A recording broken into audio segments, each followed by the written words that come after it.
Bienvenue dans un nouvel épisode du podcast Redevenir Soi.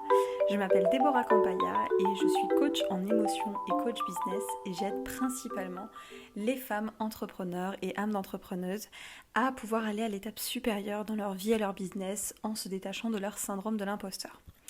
Aujourd'hui, j'avais envie de te refaire un épisode assez seul en fait, pas forcément un épisode en mode interview aspirante ou les 5 questions, mais tu peux tout de même retrouver les anciens épisodes dans ma playlist sur le podcast Redevenir Soi.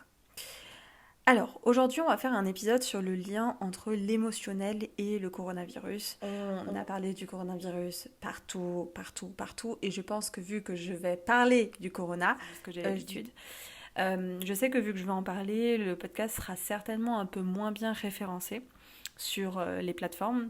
Donc si c'est ok pour toi, avant même qu'on le commente, je veux bien que tu commentes une simple chose dans les commentaires. Tu peux écrire que c'est un commentaire pour le référencement. Tu peux commenter à propos de ce que je vais dire dans le podcast aussi, ça me fera vraiment plaisir. Mais on en a entendu parler depuis plus d'1 an maintenant, vu qu'il a 1 an, superbe, joyeux anniversaire. Et on l'a fait sous toutes les coutures, mais moi j'ai vraiment envie de parler aujourd'hui de l'aspect émotionnel. Coach en émotion, il faut bien que je fasse ça. J'ai envie de parler de l'aspect émotionnel qui a beaucoup évolué et ça dépend évidemment de la période et de comment vous le vivez. Donc évidemment ça ne sera pas la même chose pour tout le monde, mais il y a quand même une émotion qui sera plus ou moins commune, ça va être l'impuissance et je vais faire le lien justement avec l'impuissance. Alors juste pour vous remettre dans le contexte, je pense que personnellement j'ai une expérience peut-être un peu différente de la majorité des gens qui m'écoutent ici parce que tout simplement j'habite pas en France, j'habite au Portugal et ça fait maintenant je crois presque 2 mois qu'on est déjà dans le 3e confinement. Mais en vrai ça va, je le vis plutôt bien, j'avais peur du 3e confinement et puis finalement ça se passe bien. Bon, je suis entrepreneuse donc je reste quand même pas mal chez moi. Mais pour coacher des gens un peu partout dans le monde, je me rends bien compte qu'il peut y avoir des émotions plus ou moins différentes et une exaspération aussi collective.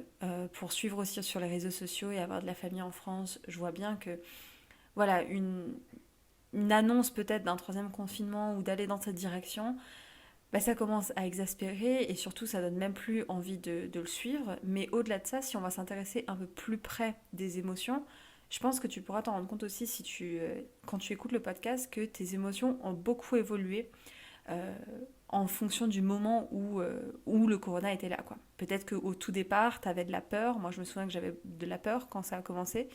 J'avais peur de sortir dehors. J'étais restée 3 semaines à la maison sans sortir parce que j'avais peur de à quoi le monde ressemblait.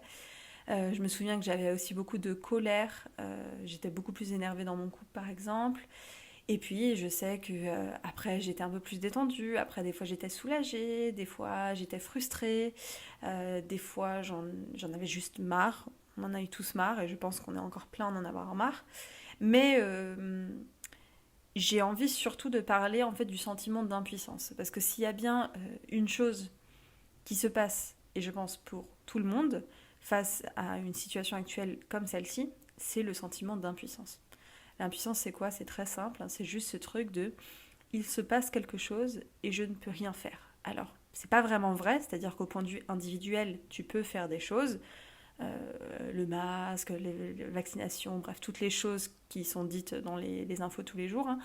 Mais c'est pas c'est pas avoir un contrôle non plus de la situation, parce qu'il y a le point de vue individuel, mais il y a le point de vue collectif aussi.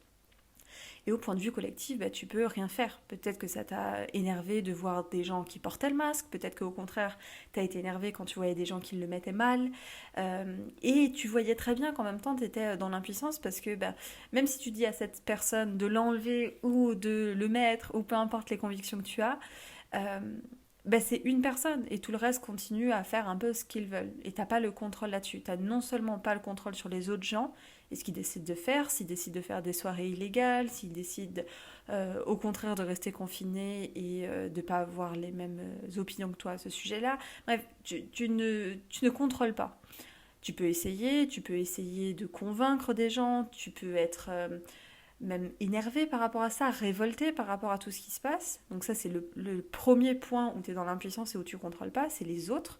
Mais aussi, il y a quelque chose de plus grand que ça, c'est juste le vaccin en tant que tel. Tu vois, dans nos têtes, il nous est un peu arrivé du jour au lendemain, on ne s'est pas rendu compte et maintenant il est là et on doit presque s'habituer à vivre une nouvelle vie avec un nouveau monde.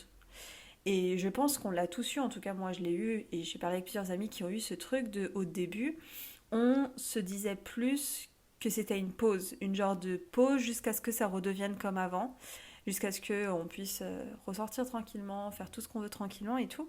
Et aujourd'hui, j'ai l'impression, en tout cas depuis début janvier à peu près, qu'il y a beaucoup de personnes qui ont compris qu'on ne pouvait pas mettre notre vie sur pause à ce moment-là. Alors, je ne dis pas non plus de ne pas respecter les choses, hein. Je parle vraiment de nos projets intérieurs, nos aspirations, trouver un travail, enfin toutes ces choses-là. Et qu'il faudrait apprendre d'une certaine manière à vivre dans ce nouveau monde-là. Et donc, ça donne une impuissance plus globale, au-delà de juste les autres. Tu vas avoir l'impuissance de comment se porte l'économie, l'impuissance de est-ce que ta région elle est plus touchée qu'une autre région, est-ce que tu as eu de la chance sur ça ou pas. Voilà, il y a toutes ces choses-là, même si c'est des conséquences des autres, ça paraît plus injuste d'une certaine manière. Quand on a l'autre, on se dit quand même ah bon, bah, je peux l'engueuler, je peux lui dire des choses et peut-être qu'il changera d'avis. Mais quand c'est un mouvement de masse, quand c'est un ensemble de personnes, quand c'est un groupe qui vient créer des conséquences ou quoi, eh ben là c'est l'impuissance totale. On ne sait pas par où commencer et surtout, on ne peut pas commencer par quelque part. En tout cas, quand on est simple citoyen, quoi. Alors, il y a toujours des exceptions, évidemment, mais je pense qu'on touche vraiment l'impuissance. Ce truc de je ne contrôle pas. Et moi, j'ai envie d'utiliser cette actualité pour tout simplement te parler du sentiment d'impuissance. Alors, pour en avoir parlé avec beaucoup de coachés, je sais que le sentiment d'impuissance, pour beaucoup, est arrivé dans le militantisme. Dans le militantisme, ce qui se passe, c'est que quand tu rentres dans le militantisme, tu as envie de, voilà, d'ouvrir les informations à beaucoup de personnes, tu as envie de débattre, tu as envie que les gens changent d'avis, tu es révolté d'une certaine manière parce que tu te rends compte de l'atrocité d'énormément de choses et puis d'un autre côté, tu te rends compte aussi de l'impuissance que tu peux avoir dans un système qui fonctionne d'une certaine façon, dans un système que toi, seul individu, tu peux y avoir un impact, mais que c'est quand même compliqué de le changer à l'entièreté. Et c'est frustrant en fait de faire face un peu à plus grand que soi dans ces moments-là et de se sentir impuissant. Alors c'est un exemple, mais il peut y avoir évidemment d'autres phénomènes d'impuissance. Euh, je sais qu'il y a le phénomène, vous savez, quand vous êtes un peu la bonne élève, t'es la bonne élève, tu fais admettons tout bien dans ton business, tout ce qu'on t'a dit de faire, et il n'y a rien qui te passe, il y a rien qui se passe, les clients ne sont pas là, les gens ne viennent pas vers toi, tu n'as pas de visibilité sur les réseaux sociaux, alors que peut-être tu t'arraches beaucoup plus que d'autres personnes. Et je ne sais pas si tu le vois, mais en fait le sentiment d'impuissance, je trouve qu'il est très lié au sentiment d'injustice. On a souvent cette sensation que quand on est impuissant, c'est pas juste. Et c'est vrai. Ce qui serait dommage, et ce qui sera surtout pas possible, c'est de croire à cette illusion. De croire à cette illusion que c'est possible de ne pas avoir d'injustice, que c'est possible de ne pas avoir de puissance. C'est possible d'être dans la toute-puissance et dans la toute-justice. Alors, évidemment que tu peux y faire quelque chose, mais tu ne contrôles pas tout. Si tu as déjà écouté mon podcast sur le pilier numéro 1, tu sais que justement, la seule chose qui est dans ta toute-puissance, c'est en fait toi-même. Parce que ça ne dépend que de toi. Mais tout ce qui est sur les autres ou plus grand encore, ça ne dépend pas que de toi. Tu peux avoir de la chance, tu peux avoir les gens qui sont d'accord avec toi, comme tu peux ne pas les avoir et tomber sur des gens, des personnalités, des événements qui sont injustes. Un accident, par exemple, un accident, t'es impuissante. D'un coup, ta santé dégringole, et t'es impuissant. Tu vas essayer, évidemment, de chercher de la puissance et du contrôle là-dedans, parce qu'en fait, l'inverse de impuissance, c'est souvent le contrôle, mais ça ne marche pas forcément. Et c'est injuste. En tout cas, ça nous paraît injuste. Et j'ai envie de savoir, est-ce que tu ressens ce sentiment-là? Est-ce qu'il t'est familier? J'ai bien envie de savoir dans les commentaires, encore une fois, où est-ce que ça t'est familier, ce sentiment-là? Qu'est-ce que tu vis en lien avec l'impuissance? Qu'est-ce que tu vis en lien avec le non-contrôle? Quel est ton rapport à vouloir contrôler les choses? Quel est ton rapport à l'injustice? Alors, c'est intéressant qu'on partage tout ça ensemble et c'est intéressant aussi d'aller voir quelles sont les solutions. Pendant très longtemps, j'ai cru que le meilleur remède à l'impuissance, c'était d'essayer de pouvoir contrôler, de, de se battre en fait, de lutter. Si je lutte, j'aurai la sensation de contrôler et si j'ai la sensation de contrôler, alors je ne me sens plus impuissante. Alors je pourrais remettre à jour de la justice. Justice, pas dans le sens juridique du terme, hein. Je parle vraiment dans le sens c'est juste et pas juste, quoi, enfin, dans ce sens-là. Donc, je crois qu'on est beaucoup à avoir cru ça, que la meilleure façon de ne pas se sentir impuissant, c'est d'essayer de lutter contre, de forcer contre. En fait, on force, on force. Et en vrai, dans le quotidien, il y a énormément de moments où tu peux te sentir impuissant. Imagine, tu as passé une nuit dans laquelle tu as fait plein de cauchemars que tu n'as pas réussi à contrôler, et du coup tu te réveilles et tu es fatigué, et du coup tu vas certainement passer une journée fatiguée et épuisée. Et est-ce que tu l'auras mérité? Est-ce que c'est ta faute? Est-ce que tu dois te sentir coupable pour ça? Tu aurais pu te coucher plus tôt, tu aurais pu... Ok, mais de fait est que tu as été totalement impuissante face à ça. Peut-être que tu t'es, je sais pas, tu t'es éveillé, ton mec ou ta meuf, elle était énervée, elle commence à déverser toute sa haine sur toi. Ok, tu peux essayer de calmer le jeu, mais il y a toujours un moment, un point, un écart, un gap où tu n'as pas de contrôle. Comment vivre sans pouvoir tout contrôler? Ah, c'est un beau titre ça. Comment vivre sans pouvoir tout contrôler? Alors déjà, la première chose dont j'ai envie de parler de façon générale, et après j'irai sur des tips, enfin plus des notions concrètes, c'est un peu le deuil du Tout-Puissant. C'est en fait faire le deuil que ce n'est pas possible que tu puisses tout contrôler. Le deuil, c'est dur. Imaginer que tu ne peux pas tout contrôler. Laisser tomber cette idée, c'est compliqué. Alors évidemment, sur le long terme, ce sera plus bénéfique parce que tu verras ce que tu peux contrôler et tu donneras toute ton énergie pour ça. Et pour les choses que tu ne pourras pas contrôler, tu feras confiance. Tu seras dans un lâcher-prise, peut-être même que ça sera un niveau plus spirituel que tu t'en rendras compte. Mais il y a quand même à un moment donné ce deuil du Tout-Puissant, d'aller écouter j'ai presque envie de dire les énergies dans lesquelles tu te trouves. Est-ce que je suis dans un bon mood? Est-ce que mon intuition, là, elle me dit plutôt de faire ça? Voilà, c'est quelque chose qui est plus de l'ordre de la croyance. Mais voilà, admettre en fait qu'on est simple humain, qu'on ne sait pas tout, qu'on ne contrôle pas tout, qu'on ne fait pas le monde entier. Et j'ai l'impression, pendant longtemps, je me suis dit, oui, mais si je commence à croire ça, alors je vais arrêter de me battre, je vais arrêter de lutter, je vais arrêter de créer un changement dans ce monde-là. Et c'est évidemment une peur que tu peux avoir, mais pour moi c'est une peur qui n'est pas factuelle, dans le sens où c'est tout le contraire.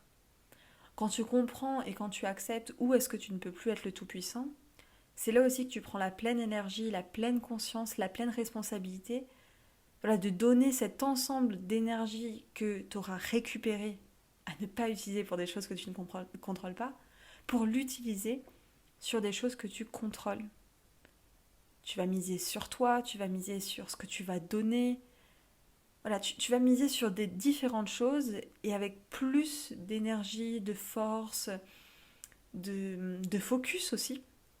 Et du coup, les résultats en seront que plus grands. En plus, moi j'ai l'intime conviction que notre monde intérieur, donc notre pilier numéro 1, vient directement impacter notre monde extérieur. Mais par contre, pas à 100%. Mais on peut en faire une grosse part. Donc ça, je t'en ai parlé, comme je t'ai dit dans le podcast, sur le pilier numéro 1. Alors ça, c'est de manière générale. Maintenant, j'aimerais qu'on aille voir les deux petits tips sur l'impuissance. Le premier est assez en lien avec ce que je viens de dire, c'est juste quelque chose qui en découle. C'est d'arrêter de lutter. Voilà, c'est exactement ce que je viens de dire, c'est le premier petit tips, mais c'est vraiment de te rappeler que arrêter de lutter, c'est commencer quelque chose. Le cerveau ne comprend pas la négation. Si je te dis juste arrête de lutter, ça va t'énerver encore plus et tu vas te sentir encore plus impuissante et tu vas te sentir encore plus impatiente. Donc je ne vais pas te le tourner en mode arrête de lutter, je vais te demander si on arrête de lutter, qu'est-ce qu'on commence à faire? Eh bien en fait ce qu'on commence à faire, c'est vivre l'impuissance. C'est-à-dire que quand tu sens que l'impuissance arrive, ressens-la, laisse-la passer dans ton corps, laisse-la voir les messages qu'elle a à te donner. Montre-toi que l'impuissance, c'est une émotion comme une autre. Et comme toute émotion, elle ne dure pas. Elle va durer peut-être en fond, mais sur le moment où tu vas ressentir l'intensité, ça va pas durer. On passe pas une journée à se sentir impuissante. Des fois, on aura des moments où on se sentira content, des fois, on aura des moments où on se sentira dans la puissance, et d'autres, et d'autres, et d'autres. Mais juste entraîne-toi à vivre ça.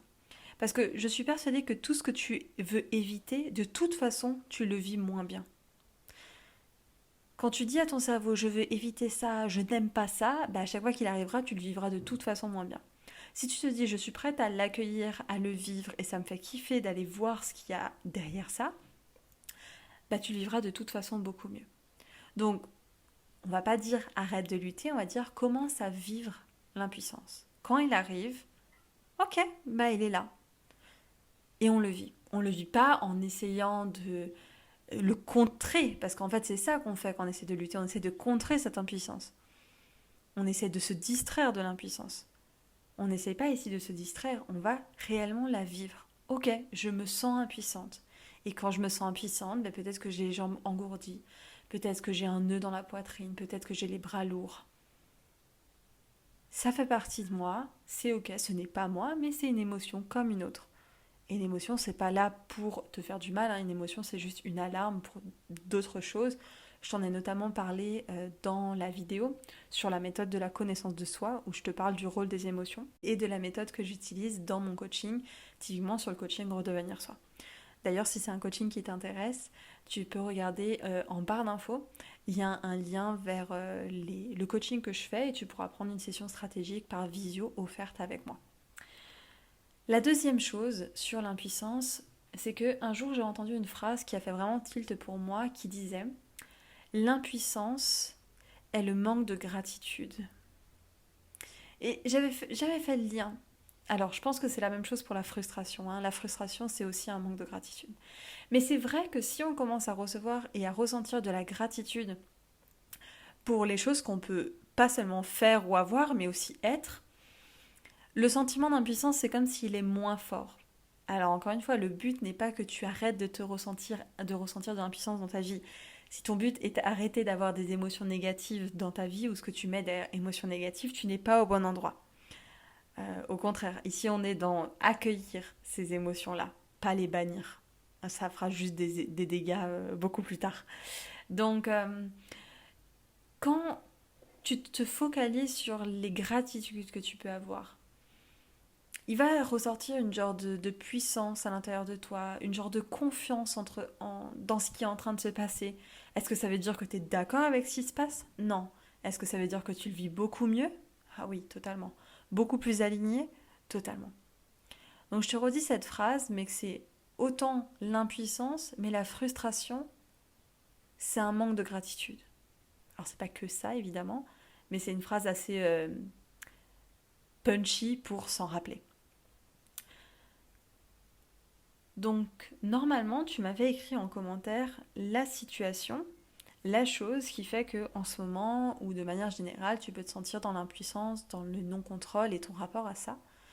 Demande-toi, sur cette situation-là, si je ressentais un peu plus de gratitude et qu'en plus de ça, je prenais le deuxième type, ce qui est m'autoriser à vivre et à ressentir cette impuissance-là, comment tu le vivrais?